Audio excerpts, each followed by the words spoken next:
ఇప్పుడు మంచు పల్లకిలో మీకు గుర్తుందా డైలాగ్ ఒకటి, నేను ఎన్టీఆర్ లాగా చేయగలను, నాగేశ్వర గారి లాగా చేయగలను, కృష్ణ గారి లాగా చేయగలను అని ఒక డైలాగ్. అవును, అంటే అది మీ అంతటి మీరు చెప్పిందా లేదా మనం వాళ్ళు రాసిన డైలాగే, నేను రాసిన డైలాగ్ కాదు అది. మరి వంశీకి నా మీద ఉన్నటువంటి నమ్మకం అలాంటి. మీకు ఆ సినిమాకి వంశీ కదా డైరెక్టర్, చిరంజీవి గారు, నారాయణరావు, సాయి చందు, తర్వాత ఆడు కన్నడ యాక్టర్ వాడు, నేను, ఐదుగురం చేస్తున్నప్పుడు నా మీద వంశీకి ఉన్న యాంగిల్ ఏంటి అంటే, అప్పటికే మేము డబ్బింగ్లో కలిసాం. వంశీ నేను సంగీతం శ్రీనివాసరావుకి అసిస్టెంట్గా చేసేవారు. అప్పుడు వంశీ చేస్తుంటే గుడిగంటల మోగే అనే సినిమాకి ఆ హీరోకి నేను డబ్బింగ్ చెప్పినప్పుడు నాలో ఉన్న మరి ఏం చూశాడు అతను, ఆ వర్సటాలిటీ. ఒరిజినల్గా చెప్పావునుగా, డబ్బింగ్లో నాకు మంచి పేరు తెలుసు కానీ ఒరిజినల్గా వాయిస్ లాగా చెప్తాను. హైదరాబాద్ మద్రాసులో డబ్బింగ్ డబ్బులతో అసలు భోజనం లేనప్పుడు నా భోజనం పెట్టింది డబ్బింగ్. సో అతనికి నమ్మకంతో ఈ డైలాగులు రాయించాడు తను. అది రాబోయే కాలంలో ఇంత దూరం తీసుకెళ్తుందని అతను ఊహించుండడు. అప్పుడు నువ్వు భలే గుర్తు చేసుకున్నావు, అప్పటివాడు కదా నువ్వు. మరి అదే వంశీ మీకు ఒక స్టార్డమ్ తెచ్చారు, హీరోని చేశాడు. నన్ను హీరో చేయడానికి చాలా గమ్మత్తుగా ఒప్పుకోలే ముందు వాళ్ళు. నా ఫస్ట్ ఫోటోలు చూపిస్తే ప్రేమించు పెళ్ళాడికి రామోజీరావు ఆ ప్యానల్ అంతా, ఈ కుర్రాడు విలన్లా ఉన్నాడు, ఈ కుర్రాడు ఇట్లా కర్లీ హెయిర్, ఇంత పెద్ద జుట్టు, సన్నగా ఉండేవాడు కదా అని రిజెక్టెడ్ అండి. మద్రాసుకు వచ్చి మా అందరి ఫ్రెండ్ సత్యం అని స్టిల్ ఫోటోగ్రాఫర్ సత్యం ఉండేవాడు, వాడింట్లో నాకు ప్రత్యేకంగా విగ్గు చేయించి, సాఫ్ట్గా విగ్గు చేయించి, ఇంత పెద్ద ఒక సోడబుడ్డి కళ్ళదాలు పెట్టించి, ఇట్లా ఫుల్ నవ్వుతో పెద్ద ఫోటో తీసి 5-6 ఫోటోలని ఇంత పెద్ద ప్రింట్లు వేయించి పట్టుకెళ్ళి నెక్స్ట్ డే మార్నింగ్ అదే ప్యానల్కి చూపించాడు.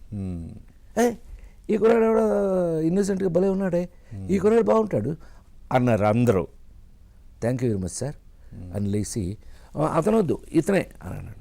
సారీ సార్, అతనే ఇతను అనేసాడు. ఆ తర్వాత ఇక నువ్వు ప్రేమించి పెళ్ళాడు చూసావు, మీరందరూ కమెంట్ చేసేవాడు కదా ఏం సాంగ్స్ దాంట్లో. తర్వాత లేడీ స్టైలర్, అక్కడి నుంచి వంశీ నా జర్నీ ఏప్రిల్ 1 విడుదల, చెట్టు కింద ప్రేటర్, మీ జర్నీ చూశారుగా మీరు. సో ఇద్దరం కలిపి వర్క్ చేసే అవకాశం కుదిరింది, అలాగే పనిచేసాం కూడా. మాకంటూ ఒక ట్రెండ్ని గమ్మత్తుగా స్టార్ట్ టు ఎండ్ లాఫ్టర్ని ఎలా మెయింటైన్ చేసావు నువ్వు చూసావు. మంచి వర్క్ చేసుకునే అవకాశం దొరికింది. ఇప్పుడు వంశీ మీ ఇద్దరి మధ్య అండర్స్టాండింగ్ తెలియదు కాదు, ఎప్పుడన్నా మీ ఇద్దరి మధ్య క్లాష్ వచ్చిందా? అసలు ప్రతి షాట్కి కొట్టుకునేవాడు. అవునా? షాట్కి కొట్టుకోవటమే. ఏంటి అని అంటే తను ఒకలాగా చెప్పాడు, అదే వర్క్ సంబంధం పర్సనల్. అసలు నీకు అసలు ఆశ్చర్యపోతారు మీరు, వంశీ ఇంటికి నేను ఎప్పుడు వెళ్ళా, మా ఇంటికి వంశీ ఇప్పుడు రాలి, అంత గమ్మత్తుగా ఉంటుంది. అతను ఒక అటాచ్మెంట్, అదొక టైప్ ఆఫ్ క్యారెక్టర్. అతను ఊరికే మీద పడిపోయి ఎఫెక్షన్స్ అదంతా ఉండదు, ఉన్నదేదో మనసులో పెట్టుకుంటాడు, పనులు చూపిస్తాడు తప్పితే అలాంటిది అటాచ్మెంట్ లేదు. ఇదిగో చాలా ఆశ్చర్యంగా మొన్న ఈ మధ్య నుంచి ఇప్పుడు మళ్ళీ ఇంతకాలానికి భలే గుర్తు చేసావు. మొన్నే ఫోన్ చేశాడు, ప్రసాద్ మీకోసం మీరు ఇంతవరకు ఎప్పుడు చేయనటువంటి క్యారెక్టర్ రాశాను నేను, త్వరలో మనం కలుద్దాం అది ఇదని చెప్పాడు. అదృష్టవశాత్తు మీ అందరి ముందుకి మళ్ళీ మా కాంబినేషను, మా సుబ్బారావు ఆశించినట్టుగా, తమ్ముడు ఆశించినట్టుగా మీ దగ్గరికి మళ్ళీ వస్తాం తప్పకుండా. ఇప్పుడు మీ కెరియర్లో మీకు ఎంతోమంది డైరెక్టర్లు ఎన్నో హిట్లు ఇచ్చారు కదా, వాళ్ళతో ఎప్పుడన్నా పేచి వచ్చి మిమ్మల్ని కాదని వేరే వాళ్ళని హీరోగా పెట్టుకున్నప్పుడు మీకు ఎలా అనిపించింది? జీవితంలో రేలంగి నరసింహరావు గారు నేను 35 సినిమాలు చేశారు. అవును, అట్లా ఒక్కొక్కడం. వంశీ నేను 10-15 సినిమా, జంజాల్ గారు నేను 20, ఈవీవి నేను 15 సినిమా, ఇట్లా అందరితోనూ నాకు ఒక కాంబినేషన్ కుదిరింది అంటే మనం చేసుకుంటూ వెళ్ళిపోయాం.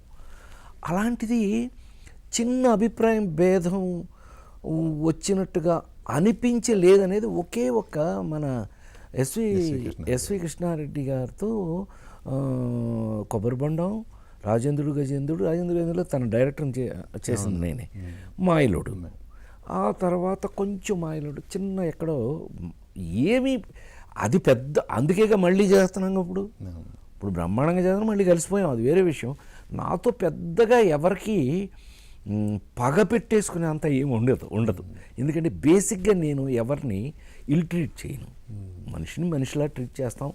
మనం ఏదైనా అభిప్రాయ భేదం వచ్చిందనుకో చెప్పేస్తాం. చెప్పాము, కొంతకాలం దూరంగా ఉన్నాం తప్పితే దాన్ని పగగా పెట్టుకోవడం అనేది మనకి ఎప్పుడు లేదు. ఎవరు తోటి మనిషి మీద ఏం పగ ఉంటుంది, ఉండకూడదు అనేది నా ఉద్దేశం. అందులో బేసిక్గా నాకేంటంటే ఎంతమంది ఉన్నా అంతమందిని నవ్వించడమే అలవాటు తప్పితే కోపంగా పగగా ఉండటం నాకు ఇప్పుడు అలవాట్లేదు. సో అందుకని మనకి ఇండస్ట్రీలో విరోధి అని చెప్పుకోవడానికి పాపం ఎవరో మిగల. ఇప్పుడు కమెడియన్స్ కమెడియన్స్ హీరోలుగా చేశారు. అవును. కానీ మీ రేంజ్లో ఇంత లాంగ్ కెరియర్ అనేది లేదు ఎవరికి. ఎందుకు? ఇక్కడే కదా భయ్, నువ్వు అది అబ్జర్వ్ చేసావో లేదో తెలియదు, రేపు ఎప్పుడో గిన్నెస్ బుక్ వస్తుంది. నేను చేసినన్ని కామెడీ బేస్డ్ హీరో ప్రపంచంలో ఎవరు చేయలేదు. అన్ని ఎక్కువ సినిమాలు చేశాను నేను. మరి ఎందుకని అంటావు, అందరూ చేశారు. తర్వాత ఒక స్టేజ్లో అయితే నేను చాలా బాధపడ్డాను. ఎందుకంటే నాతో పాటు చేసిన మల్లికార్జునరావు, ఏవిఎస్, ధర్మవరపు సుబ్రహ్మణ్యం, ఎంఎస్ నారాయణ గబగబ చచ్చిపోయారు. నేను ఎంత బాధపడ్డానో తెలియదు. ఎవరికి చెప్పుకోలేము. అది బయట నేను అనటానికి లేదు. చాలా బాధపడ్డాను నేను. ఎందుకంటే నాతో పైగా అందరూ మిగతా భాషల వాళ్ళకి, ముఖ్యంగా తమిళ కమెడియన్స్ వాళ్ళకి చెప్తుంటారు నేను ఎప్పుడు, నాతో చేసిన కమెడియన్స్ అందరూ తెలుగులో వెల్ ఎడ్యుకేటెడ్ అని. అందరూ ప్రొఫెసర్లు పైగా మనకు తెలుగులో తెలుసుగా. MS Narayana professor, Brahmanandam professor, అందరూ చాలా వెల్ ఎడ్యుకేటెడ్. ఏవిఎస్ మన ఆంధ్రజ్యోతి వర్క్ చేసేవాడు. ఇట్లా ఉండేది. గమ్మత్తు ఏంటి అనంటే, మరి హీరో అనేటప్పటికీ కొన్ని నామ్స్, నేను చెప్పేదేమన్నా మీకు తెలియదు ఏముంది, మీరు చూసినాయే కదా. సో నేను హీరోగా చేసినప్పుడు నాకున్న అదృష్టం ఏంటంటే అబ్బాయి, అంటే నాకున్న అవగాహన చెప్తున్నాను సుమా, వాళ్ళు చేశారో చేయలేదో నాకు తెలియదు. నేను చేసిన హీరో క్యారెక్టర్లు అన్నీ కూడా సమాజంలో నీకు ఎక్కడో ఓ మామయ్యో, బాబాయో, అన్నయ్యో, తమ్ముడో ఎవరో ఒకరు తగులుతారు. సమాజంలో నీ చుట్టూ ఉన్న అప్పులో పరవండి, వాడు నీ పక్కన ఎక్కడో తగిలి ఉంటాడు. నీకు ప్యాకెట్ పాపరో నీకు ఎవడో తగిలే ఉంటాడు. ఆ లేడీస్ టైలరు వాడు సుందరంగాడు, వాడికి ఉన్న జాతకాలు పిచ్చి ప్రపంచంలో ఎవడికి ఉండదు, నీకు ఎవడో వాడు తగిలే ఉంటాడు. సో ఏపిలోటు విడుదల, వాడు జీవితంలో నిజమే మాట్లాడు, వాడు చచ్చినట్టు నెల రోజులు నిజం మాట్లాడాల్సి వస్తుంది. ఇవన్నీ నాకు అదృష్టం. నా రాసిన రచయితలకి నమస్కారం, దర్శకులకి నమస్కారం, నిర్మాతలకు నమస్కారం, అందరికీ పెట్టాలి. ఎందుకు అనంటే నా మీద వాళ్ళు ప్రయత్నించిన క్యారెక్టర్స్ అన్నీ కూడా నిజ జీవితంలో మనకు ఎక్కడవుతారు తగిలేవి. దాంతో ఏమైపోయింది నీకు, మనం ఎప్పుడు డిస్కస్ చేయాలి ఈ పాయింట్. అందుకని లైవ్ అయిపోయినాయి అది. అమ్మని నిజమేరా, ఈడు దివాకరం గాడు అరే మా ఇంటి దగ్గర వాడు ఉండేవాడు రాడు అని చెప్పడం. అంటే కంపారిజన్ జీవితంలోంచి తీసుకున్నటువంటి క్యారెక్టర్లు. తద్వారా ఏమైంది, అవి జీవితానికి చాలా కాలం నిలబడిపోయినాయి మనకి. ఇవాళ నీకు 48 ఏళ్ళైంది అబ్బాయి, మనం వచ్చి నీకు అమెరికాకి వెళ్తే, ఆస్ట్రేలియాకి వెళ్తే, పక్క రాష్ట్రంలోకి వెళ్తే, ఎక్కడ మన ఇల్లు దాటి ఉంటున్నారో అందరూ ఇప్పటికీ మన సినిమాలే చూస్తారు రిలాక్స్ అవ్వడానికి. మన ప్రైమ్ మినిస్టర్ పివి నరసింహారావు చెప్పినట్టు, ప్రసాద్ మంచిగా నవ్వుపిస్తాడా అనేవారు ఆయన ఫ్యాన్గా ఉండటం వల్ల మనకు ఆంధ్ర యూనివర్సిటీ డాక్టరేట్ ఇచ్చారు సరే, కానీ ఆయన కూడా ఆ ఎస్టాబ్లిష్మెంట్ ఒక రిలాక్స్ అవ్వాలంటే రాజేంద్ర ప్రసాద్ సినిమా చూడండి అనేది ఇవాళకి అట్లా ఉంది అబ్బాయి. అదృష్టం, మన అదృష్టం, భగవంతుడి దయ.